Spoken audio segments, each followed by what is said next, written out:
라는 이름을 가진 여자 집사님이 계셨어요. 이 자비스 집사님은 교회학교 교사로 한 26년을 섬기시다가 나중에 연로하셔서 돌아가셨어요.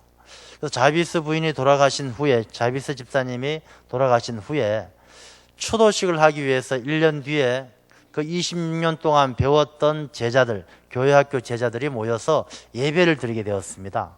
그래서 예배를 드릴 때에 그 자비스 부인의 딸 안나를 초청을 했어요. 안나가 왔는데, 이 안나가 와서 그 어머니의 제자들과 함께 예배를 드릴 때에 어머니가 그동안 좋아하셨던, 살아생전에 좋아하셨던 이 카네이션 꽃을 많이 가지고 와서 참석했던 분들에게 하나씩 나누어 주었다고 합니다. 이제 거기에서 시작되어져서, 야, 이건 참 좋은 의미다. 우리가 돌아가셨지만은 어머니의 은혜를 생각하고 또 어머니의 가르침을 생각하면서 기념하는 이런 좋은 일이다 해서 그때부터 이 어버이날에 카네이션을 꼽는 그런 풍습이 생겼다라고 합니다. 그래서 이 카네이션 꽃은 우리가 카네이션이냐 장미냐 그게 중요한 것이 아니고 어머니의, 부모님의 은혜를 생각하고 부모님의 가르침을 잊지 않겠다라는 그런 약속의 표시입니다. 그래서 우리가 부모님에게 카네이션 달아드리는 것은 어머니, 아버지 사랑합니다. 가르쳐 주신 것, 그 귀한 가르침을 잊지 않겠습니다. 그런 마음을 담아서 달아드리는 것입니다. 그리고 어버이 주일을 통해서 다시 한번 부모님의 은혜를 깊이 생각하고 부모님의 가르침에 어긋나지 않는 그런 우리 모두의 삶이 되시기를 축원합니다. 우리나라는 특별히 많은 나라들이 부모님을 공경하고 부모님을 사랑하는 건 대부분의 모든 나라가 똑같습니다만은 특별히 우리나라는 좀 남다른 효친 사상이 있습니다. 그래서 예전에 그 아놀드 토인비라는 역사학자가 우리나라에 왔을 때 그런 이야기를 한 적이 있어요. 한국의 정신문화는 참 우수합니다. 한국의 정신문화는 세계 정신문화에 큰 기여를 했는데 그중에 특별히 효친 사상, 부모가 자녀를 사랑하고 자녀가 부모를 효도하며 섬기는 이 효친 사상은 우리 인류에 있어서 큰 힘이 되었습니다 라고 아주 높게 평가를 했습니다. 제가 예전에도 어버이 주일에 한번 그런 말씀을 드린 것 같아요. 이 효친이라는 말, 이 효자 친자는 이 한자를 가만히 보면 우리가 어떤 것이 부모에게 효도하는 것이고 어떤 것이 부모님의 사랑인지 알 수가 있어요. 그 한자를 보면 유래가 그렇지 않습니까? 이 시골에 5일장이 있었어요. 5일마다 열리는 시장이 열렸는데 그 아들은 나무꾼이에요. 한 5일 동안 나무를 잔뜩 해놓았다가 장이 서게 되면은 이 나무를 팔려고 시장에 가는 거예요. 시장에 가서 나무를 팔고 그 나무를 판 돈으로 반찬도 사고 생활용품도 사서 저녁 무렵 집으로 돌아오죠. 근데 어머니는 이 시장에 간 아들이 언제 올까 이제나 저제나 기다리다가 이 아들 올 때쯤에 동네 어귀까지 나가서 아들을 기다립니다. 기다리다가 저쪽 이렇게 굽이치는 굽이치는 길에 아들의 모습이 보여야 되는데 보이지 않으니까 그 동네 어귀에 있는 나무 잘라낸 밑둥이에 올라서서 먼발치를 바라보면서 아들을 기다려요. 그게 어머니의 마음이고 그게 바로 친자죠.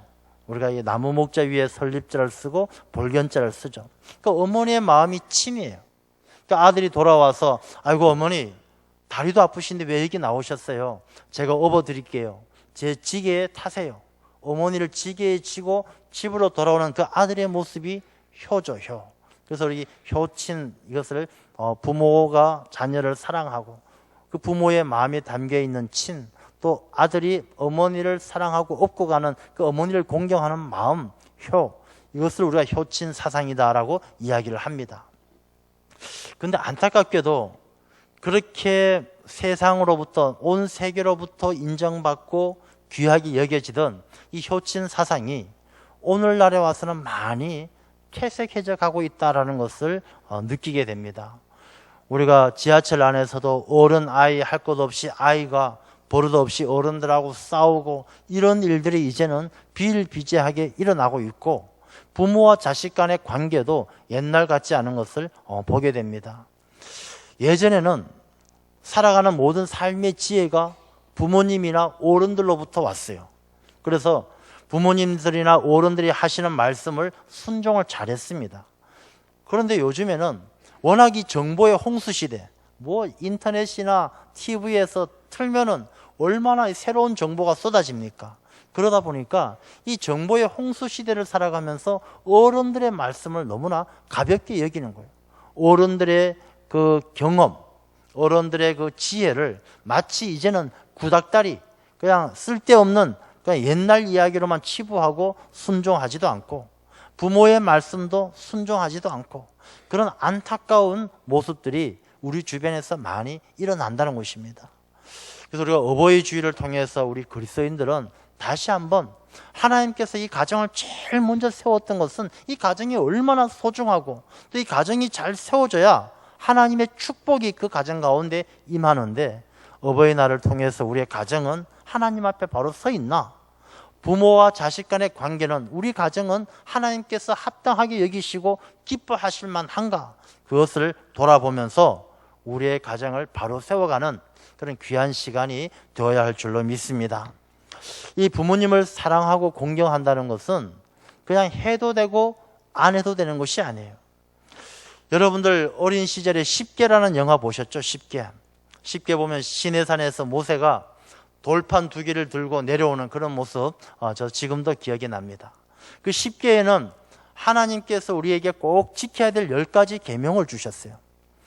1번부터 4번까지는 하나님을 사랑하고 하나님을 섬기는 계명, 그 다음에 5번부터 10번까지는 이웃을 사랑하고 사람과의 관계 속에서 지켜야 될 그런 계명을 주었어요. 그런데 이 하나님과의 관계와 이웃 사랑의 관계 속에 가운데 들어있는 이 5번째, 부모를 공경하라, 이 말씀을 오늘 한번 생각을 해보아야 하는데, 왜 하나님께서는 그 부모를 공경하라는 이 말씀을 하나님 사랑, 이웃 사랑 중간에 딱 집어넣으셨을까? 이것은요, 의미가 있는 것입니다. 부모님을 사랑하는 것은 하나님을 사랑하는 것하고 사람을 사랑하는 딱 중간에 있다는 의미가 있는 거예요. 부모님을 공경하는 것은 사람을 사랑하는 것이 아니라 하나님을 섬긴다는 의미도 내포되고 있는 것이고, 부모를 공경하는 것은 하나님을 경외하는 사람이 사람을 사랑할 수 있는 것처럼, 딱 부모님을 공경하는 것은 하나님 사랑, 이웃 사랑을 내포하고 있는, 그 다리와 똑같다, 중간점이다라는 것입니다. 그래서 부모를 공경한다는 것은 우리가 다른 사람을 사랑하는 것하고 다르게 하나님을 경외한다는 의미가 포함되어 있는 거예요. 그래서 성경 말씀 가운데 레위기 19장 3절은 이런 말씀이 있어요. 너희 각 사람은 부모를 경외하고 나의 안식일을 지키라. 나는 너희 하나님 여호와니라. 부모님을 경외하라는 말씀을 쓰고 있는 거예요. 성경 말씀엔 여호와를 경외하라 이렇게 기록을 하지만 사람을 경외하라는 말은 하지 않습니다. 그러나 유일하게 부모를 경외하라라는 말씀을 쓰는 거예요. 여러분이 부모를 경외한다는 것은 그 의미 가운데 이 부모는 이 땅에서 하나님의 대행자라는 의미를 가지고 있는 거예요. 그래서 부모님을 경외하는 것은 하나님을 섬기는 것과 밀접한 관계가 있습니다. 제가 그것을 말씀을 드릴 것인데, 그래서 부모님을 잘 공경하지 않는 것은 성경 말씀에 굉장히 중한 벌로 다스려요. 성경 말씀에 보면 내 부모를 저주하는 사람은 그냥 돌로 쳐 죽일지라, 그렇게 기록을 하고 있는 거예요. 우리가 레위기의 말씀, 신명기의 말씀에 보면 이런 말씀이 있어요. 그 아비의 말이나 그 어미의 말을 순종치 아니하고 부모가 질책하여도 듣지 아니하거든 그 성읍 사람들이 그를 돌로 쳐 죽일지니.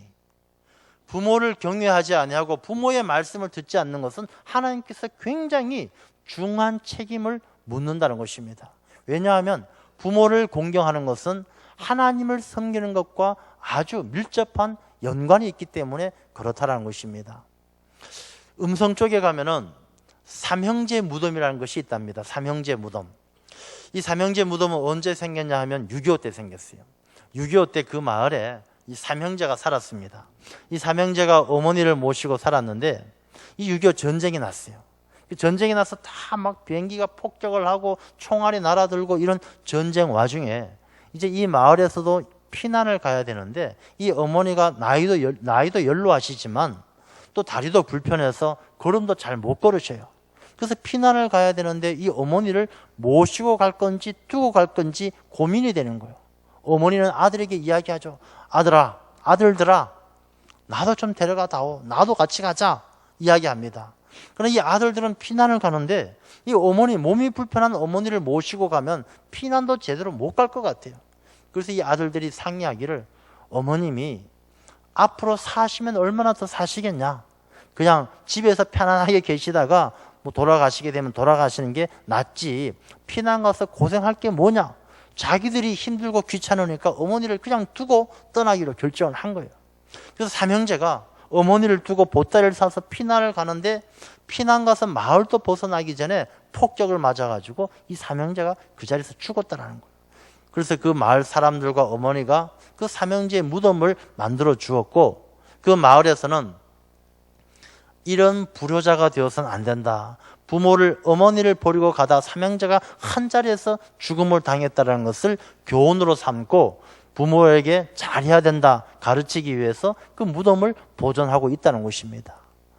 하나님은 부모님을 공경하지 아니하고 부모님을 버리는 사람을 성경 말씀은 돌로 쳐 죽이고 그냥 용서하지 않는다라고 말씀을 하고 있습니다. 왜 그럴까요? 왜 하나님은 이렇게 부모님을 공경하는 것을 귀하게 보고 공경하지 않으면 하나님께서 진노를 하십니까? 그 이유가, 첫 번째 이유가 뭐냐면 이것은 하나님의 계획이고 하나님의 질서이기 때문에 그래요. 여러분, 질서가 깨어지면 얼마나 어렵습니까? 혼란스러운 거예요. 우리가 이 사회가 만약에 생각을 해보십시오. 질서가 깨어졌어요. 이 지하철이 다니는데 지하철이 순서도 없이 그냥 자기 마음대로 왔다 갔다 하면은 난리가 날 겁니다. 여기저기서 쿵쿵 부딪히고 버스가 신호 안 지키면 교통사고 나고 엉망진창이 되어버릴 겁니다. 질서를 지키지 않으면요, 고통이 찾아오는 것이고 큰 아픔이 찾아오는 거예요. 우리가 눈에 보이는 세상에만 질서가 있는 것이 아니고 하나님께서 만들어 놓으신 창조의 질서가 있어요. 하나님께서 우리 인간을 하나님의 형상을 담도록 지음받게 하시고 지어 놓으시고 뭐라고 말씀하십니까? 생육하고 번성하라. 하나님께서는 우리에게 생육하고 번성해서 우리 인간의 삶의 질서를 잡아 놓으셨어요. 그리고 부모라는 그 이름은 하나님의 창조의 역사의 대행자로서 생명을 이어가는, 그런 하나님의 창조 역사의 대행자로서 하나님께서는 귀한 존재로 부모를 만들어 놓은 거예요. 그래서 이 부모라는 것은 보통 일반의 사람이 아니고 하나님의 창조 질서 가운데 하나님의 창조 권한 대행자예요. 이 생명을 이어간다는 것, 생명을 출산한다는 게 얼마나 소중한 일입니까? 그래서 하나님께서는 이 부모님을 통해서 하나님이 세워놓으신 그 질서를 이루어가기를 원하시는데, 부모를 공경하지 아니하고 부모를 저주하고 하나님이 세워놓으신 그 질서를 흐트러뜨리는 자를 하나님은 기뻐하지 않는 거예요. 그래서 하나님께서는 부모를 공경하라, 그러하지 아니하면 돌로 쳐 죽인다라고, 그렇게 하나님께서는 크게 귀하게 부모 공경을 보고 계신다는 것입니다. 두 번째는 부모님은요, 그만큼 공경받을 자격이 있는 거예요. 여러분, 자녀들은요, 부모님을 생각할 때 자기 삶의 일부라고 생각해요. 부모님 좋으신 분이죠. 부모님 내게 큰 힘이 되죠. 그러나 그것은 자기의 삶의 일부분이에요. 그러나 부모는 그렇지 않아요. 부모는 자녀가 자기 삶의 전부예요. 자녀가 아프면은 밤새워서 잠 한 잠 못 자고 옆에서 돌보고 간병을 해주고, 부모의 마음이에요. 부모는 자녀가 부모의 전부예요. 그래서 부모의 사랑, 부모의 헌신, 부모의 희생은 자녀가 생각하는 것하고 비교도 할 수 없을 만큼 크다는 것입니다. 자녀가 부모를 사랑하고 공경한다는 것은 부모의 사랑과 부모의 헌신에 비하면 아주 일부분에 지나지 않습니다. 그래서 자녀는 아무리 부모를 공경해도, 아무리 부모를 사랑해도 그 부모는 그것을 다 받을 자격이 있다는 거예요. 부모의 사랑이 더 크고 부모의 희생과 부모의 헌신이 더 크기 때문에, 그래서 하나님께서는 그것을 아시기 때문에 부모를 공경하라, 그렇게 말씀을 하고 계시는 거예요. 세 번째, 우리가 부모를 공경해야 되는 이유가 오늘 말씀에도 나오지만은 이 땅에서 잘되고 장수하는 길이 바로 부모를 공경하는 데 있기 때문에 그렇습니다. 하나님께서 내 부모를 공경하라, 이 말씀은 하나님을 잘 섬기고 이웃을 사랑할 수 있는 그 길이 바로 부모를 공경하는 거예요. 부모를 공경하지 아니하고는 어떻게 사람을 사랑할 수 있겠습니까? 부모를 공경하지 않고 어떻게 하나님을 믿는다라고 말할 수 있겠습니까? 유대인 신학자 필로라는 분은 그런 말씀을 하셨어요. 부모를 공경하지 않고는 하나님을 섬기는 사람이라 할 수 없다. 부모를 공경하지 않고 하나님의 창조 역사를 대행하는 부모님, 하나님의 사랑을 보여주는 부모님, 우리가 하나님 아버지라고 부르는 이유가 무엇입니까? 이 세상에서 우리가 볼 수 있는 사랑이 아버지의 사랑, 어머니의 사랑이 가장 하나님의 사랑을 닮았기 때문이에요. 그 부모님, 하나님의 권하는 대행이요, 하나님의 사랑을 보여주는 그 부모님에게, 내 눈에 보이는 부모님에게도 잘해주지 못하면서, 공경하지 못하면서, 기쁘게 해드리지 못하면서 어떻게 하나님을 기쁘게 할 수 있느냐 하는 것입니다. 그래서 우리가 부모님을 공경하는 것은 아주 중요한 일이고, 하나님께서 부모를 공경하지 않는 사람을 기뻐하지 아니하고 축복하지 않는다는 것입니다. 그래서 부모를 공경해야 이 땅에서 장수하고 하나님께서 큰 복을 주실 줄로 믿습니다. 그런데 부모를 공경한다는 것이 무엇이냐? 대단한 게 아니에요. 부모를 공경한다는 것이 집을 사주고 뭐 큰일을 해주는 것, 그게 아니에요. 부모를 공경하는 것 첫 번째가 뭐냐면 부모님을 원망하지를 말아야 돼요. 부모님을 원망하지 말아야 돼요. 참 쉬운 거잖아요. 근데 우리는 이 쉬운 걸 잘 못해요. 아이고 뭐 어머니 아버지는 뭐가 잘했다고, 뭐 누구 집 부모는 보니까 아들한테 뭐 집도 사주고 차도 사주던데 우리 부모님은 뭐야? 부모님을 원망하는 것은 부모님을 공경하지 않는 첫걸음이에요. 여러분, 만약에 그런 자녀가 부모님이 그 자녀를 낳고 싶었겠어요? 부모를 원망하고 부모에게 막 못할 말하고, 부모라면 그런 자녀를 낳고 싶지 않았을 거예요. 근데 그 부모가 부모가 되고 그 자녀가 자녀되면 부모의 뜻이 아니라 하나님의 계획이기 때문에, 하나님의 뜻이 있기 때문에 우리가 부모님을 원망해서는 안 되는 거예요. 하나님께서는 가장 적합한 부모님을 통해서 가장 합당한 자녀를 출산하게 하신 거예요. 근데 그것을 부모를 원망한다는 것은 그 사람이 하나님의 계획과 하나님의 섭리를 인정하지 아니하고 하나님의 권위를 부정하는 거예요. 그래서 하나님은 진노하신다는 거예요.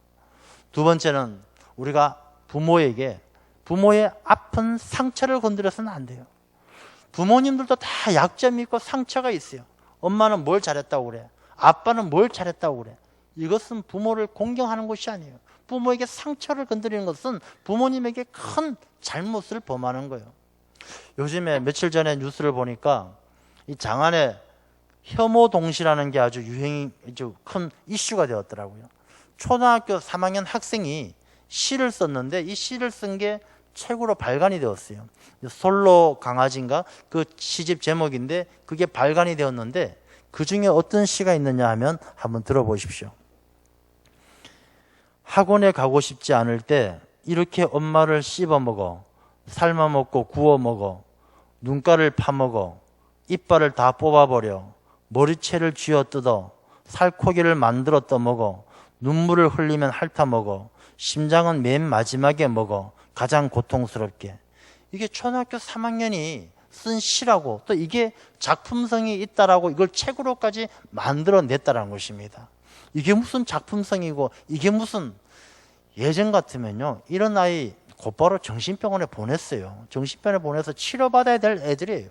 그런데 이 시대가 변해버려 가지고 부모에게 막 상처를 주고 말을 함부로 하고, 이런 일들이 이제는 무슨 예술이니 작품이니 이런 말로 해서 책으로까지 나온다는 것은 이 시대가 얼마나 많이 병들었는가 하는 것을 단적으로 보여주는 거예요.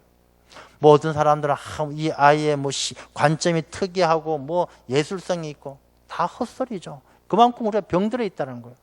우리가 부모님을 공경한다는 것은 부모님에게 불평하지 않고, 부모님에게 원망하지 않고, 부모님에게 상처를 건들지 않고, 그것이 부모님을 공경하는 것이지, 부모에게 집 사주고 부모에게 차 사주고, 그게 부모를 공경하는 것이 아니라는 것입니다.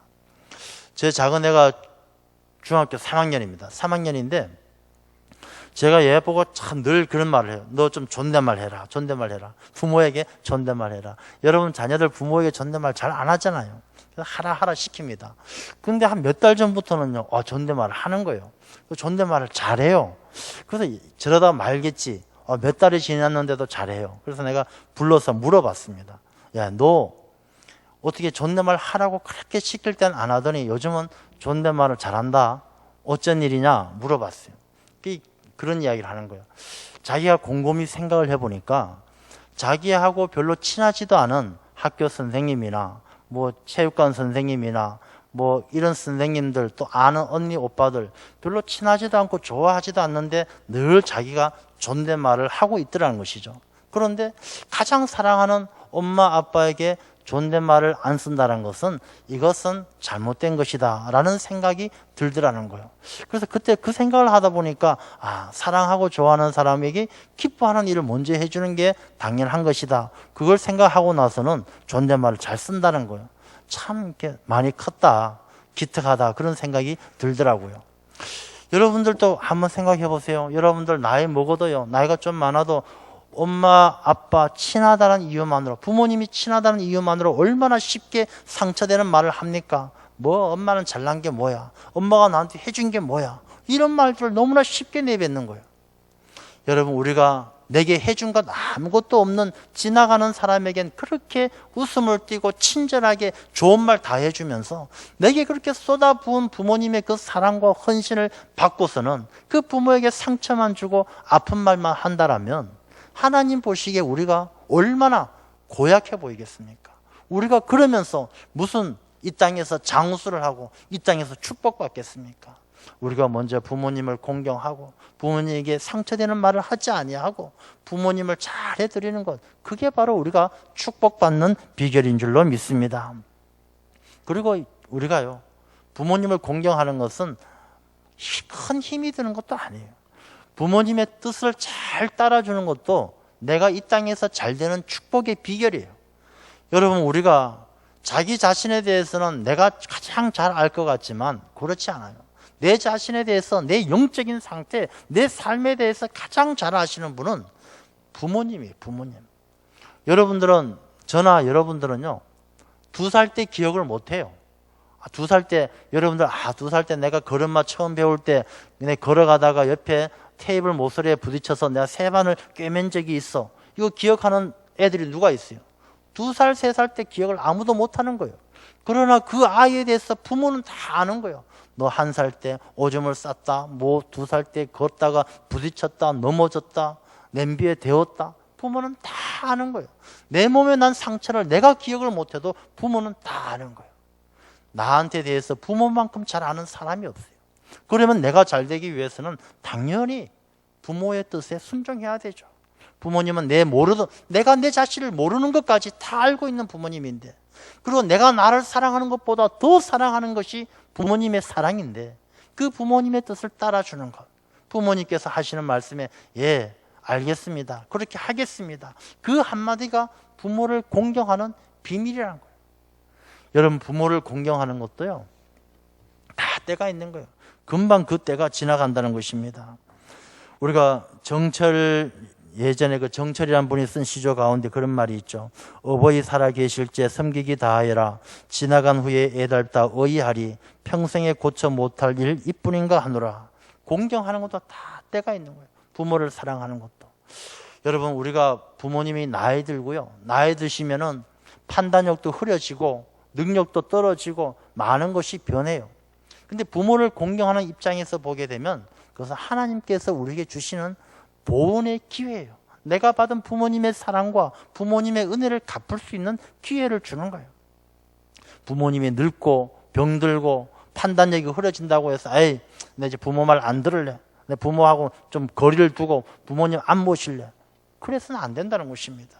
부모님이 연약해지고 판단력이 흐려지고 힘들어지는 것은 하나님께서 그 섭리가 어딘데, 우리가 하나님의 은혜에 부르심에 합당하게 우리가 헌신하고 하나님에게 쓰임 받는 것처럼 부모님에게 받은 은혜를 갚아드릴 수 있는 기회를 하나님께서 우리에게 주시는 것이다라는 것입니다. 그래서 우리가 어버이날을 통해서 우리가 주 안에서, 믿음 안에서 부모를 잘 순종을 해야 될 줄로 믿습니다. 그리고 이제 4절 말씀을 보면요. 또 아비들아 너희 자녀를 노엽게 하지 말고 오직 주의 교훈과 훈계로 양육하라. 이 그런 자녀를 만들어가기, 부모를 잘 공경하게 하기 위해서는 그 자녀들을 잘 가르쳐야 돼요. 이 부모들은, 아비와 엄미, 부모들은요, 하나님께서 그 자녀들을 잘 주의 교훈과 훈계로 양육할 수 있도록 책임을 부여받은 사람이에요. 근데 이 책임을 제대로 감당하지 못하면 우리의 자녀들이 올바르게 자랄 수가 없어요. 이 우리의 자녀들이 요즘에 쉽게 노여워하고 쉽게 잘못된 길로 가는 이유가 뭐냐 하면은 부모들이 자녀들을 양육함에 있어서 책임을 다하지 못하는 그런 부분들이 분명히 있다는 것입니다. 요즘에 대부분의 부모들은 자녀들에게 가르칠 때요, 세상의 성공을 가르쳐요. 야, 좋은 대학 가라, 좋은 직장 구해라, 잘 살아라, 성공해라, 출세해라. 이러한 것을 가르치면서 믿음의 사람들조차도 그 일을 위해서라면 너 믿음을 잠시 내려놓아도 좋겠다라는 묵시적인 동의를 해요. 야, 너 교회 가지 마라. 이 소리는 안 하지만, 엄마, 아빠, 내가 이번 대학교 입시 요번에 재수하는데 이번에 수능 때문에 내가 앞으로 1년 동안만 내 교회 안 가도 좀 봐줘. 그럼 부모님이 그래, 1년은 뭐 어쩔 수 없지 뭐. 그래. 이렇게 묵시적인 동의로 넘어가면서 이 자녀들이 영적으로 병들어지고 그 마음이 바로 서지 못해진다는 것입니다. 여러분, 그게 별거 아닌 것 같지만요, 굉장히 중요합니다. 자녀들이 올바른 길로 가지 못하는 것은 오랫동안 잘못된 교육을 받아서가 아니라 한순간 잘못된 선택이 그 자녀의 길을 바꿔놓는다는 것입니다. 그래서 우리가 세상적인 성공지향적인 그런 교육이 자녀들의 삶을 잘못된 길로 가게 만드는, 하나님께서 우리에게 주신 주의 교훈과 훈계로 양육하는 책임을 다하지 못할 때 우리가 자녀들을 통해서 공경받지 못하는 부모가 되어질 수 있다는 것입니다. 그래서 우리가 자녀들을 양육할 때 우리가 그 자녀들을 노엽게 하지 말고 늘 주의 교훈과 주의 훈계로 양육을 해야 돼요. 우리는 얼마나 성공지향적이냐 하면, 우리의 자녀가 만약에 아들이요, 학교에서 축구부에 들어갔어요. 야, 엄마 아빠 나 축구부에 들어갔어, 이제 축구 좀 배워볼래? 그럼 부모들이 뭐라고 이야기합니까? 야, 그래, 잘해라. 너 우리나라에서 국가대표 돼야 된다. 제2의 박지성이야 돼야 된다. 이제 애가 축구 한번 배워보려고 하는데 부모의 욕심은 이미 저만큼 가 있는 거예요. 국가대표로 가 있는 거예요. 어떤 아이는 스케이트를 배웠어요. 피겨 스케이트 하는 거 보니까 너무 좋아 보여서 엄마 아빠 나 피겨 스케이트 배울래? 그래, 배워라. 너 앞으로 제2의 김연아가 돼야 된다. 내가 성이 박신데 왜 제2의 김연아가 돼요? 이 부모들의 욕심이 그런 거야. 뭐만 좀 하면 최고가 돼야 된다, 성공해야 된다, 남들보다 앞서야 된다. 그런 부모의 마음이요, 자녀들을 잘못된 길로 가게 만든다는 거예요. 우리는 오직 주의 교훈과 훈계로 자녀들을 양육해라. 이 말씀은요, 자녀들을 사랑하고 자녀들 양육함에 있어서 믿음을 떠나서는 안 되는 거예요. 우리가 부모를 공경하고 부모에게 순종하는 것도 주 안에서 내 부모에게 순종하라. 부모님을 공경하는 것도 주님 안에, 믿음 안에서 우리가 부모님을 공경해야 되고, 자기 생각, 자기 의지 가지고는 부모님을 공경 못해요. 아무리 효자라도요, 부모님 한 몇 달, 1년 모시고 나면은 너무너무 힘들고 감당하기 어려운 거예요. 부모님이 딴 형제 집에 가 있으면 죽었다 살아난 것 같다, 그렇게 이야기하는 사람 들어봤어요. 아무리 효자라도 힘들어요. 그러나 우리가 하나님을 믿는 믿음이 있으면, 믿음 안에서 부모를 공경하고 믿음 안에서 자녀를 양육하면 그 힘들고 어려운 일도 감당할 수가 있다는 것입니다. 우리가 주 안에서 부모를 공경하고 또 주의 교훈과 훈계로 자녀를 양육할 때에 우리의 가정이 든든히 세워지고, 그 든든히 세워진 가정이 이 땅에서 장수하고 잘되는 축복의 통로가 되어질 줄로 믿습니다. 그리고 어버이 주일을 통해서 다시 한번 우리의 가정을 깊이 돌아보면서 가정이 믿음 위에서 세워지고 주 안에서 부모에게 순종하고 주의 말씀과 훈계로 양육하는, 믿음으로 하나 되는 복된 가정이 되시기를 축원합니다. 기도하겠습니다. 아버지 하나님, 감사합니다. 어버이 주일을 통해서 우리의 가정을 향